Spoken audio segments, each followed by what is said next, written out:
Capítulo 3 da Lei do Trabalho.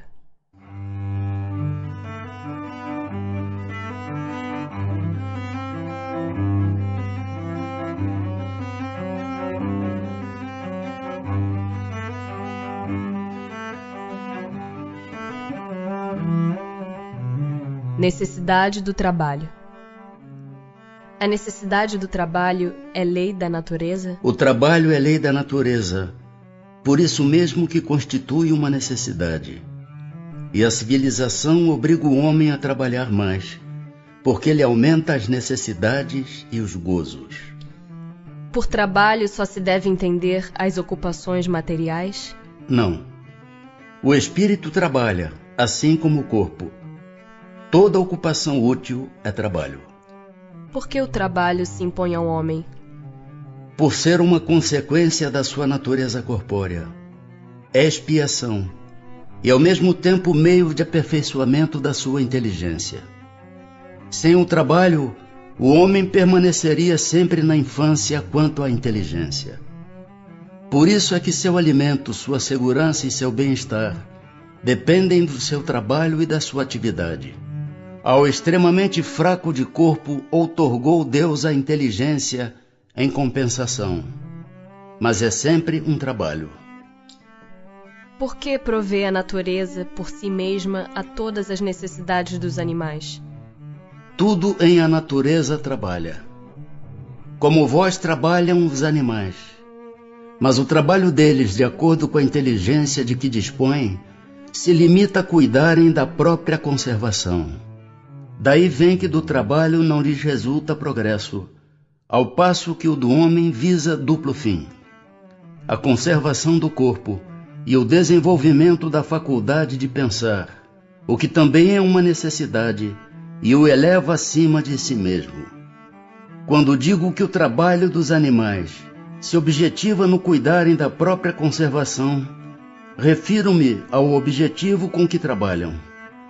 Entretanto, provendo as suas necessidades materiais, eles se constituem inconscientemente executores dos desígnios do Criador, e assim o trabalho que executam também concorre para a realização do objetivo final da natureza, se bem quase nunca lhe descubrais o resultado imediato.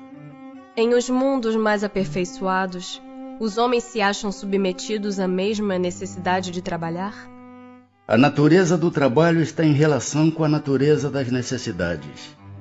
Quanto menos materiais são estas, menos material é o trabalho. Mas não deduzais daí que o homem se conserve inativo e inútil. A ociosidade seria um suplício, em vez de ser um benefício. Achar-se-á isento da lei do trabalho o homem que possua bens suficientes para lhe assegurarem a existência? Do trabalho material, talvez. Não, porém, da obrigação de tornar-se útil, conforme aos meios de que disponha. Nem de aperfeiçoar a sua inteligência ou a dos outros, o que também é trabalho. Aquele a quem Deus facultou a posse de bens suficientes a lhe garantirem a existência, não está, é certo, constrangido a alimentar-se com o suor do seu rosto. Mas tanto maior lhe é a obrigação de ser útil aos seus semelhantes, quanto mais ocasiões de praticar o bem lhe proporciona o adiantamento que lhe foi feito.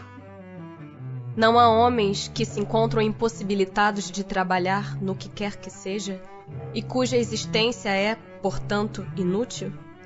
Deus é justo, e pois só condena aquele que voluntariamente tornou inútil a sua existência, porquanto esse vive às custas do trabalho dos outros.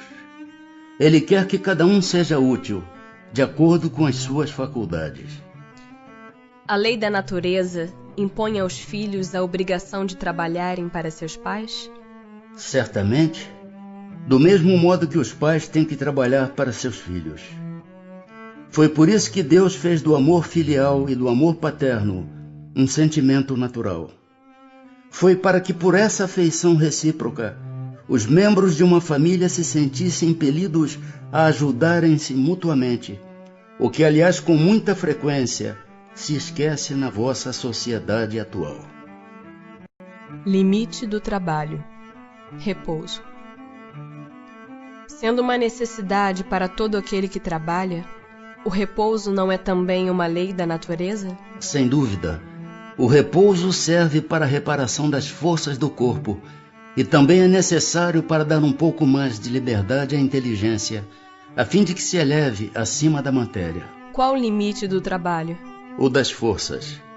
Em suma, a esse respeito, Deus deixa inteiramente livre o homem.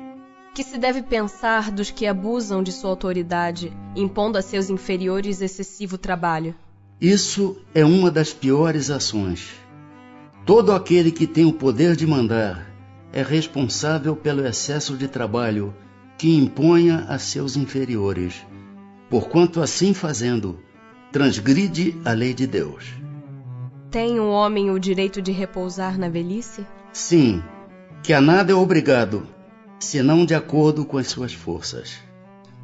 Mas que há de fazer o velho que precisa trabalhar para viver e não pode? O forte deve trabalhar para o fraco. Não tendo este família, a sociedade deve fazer às vezes o papel desta família. É a lei de caridade.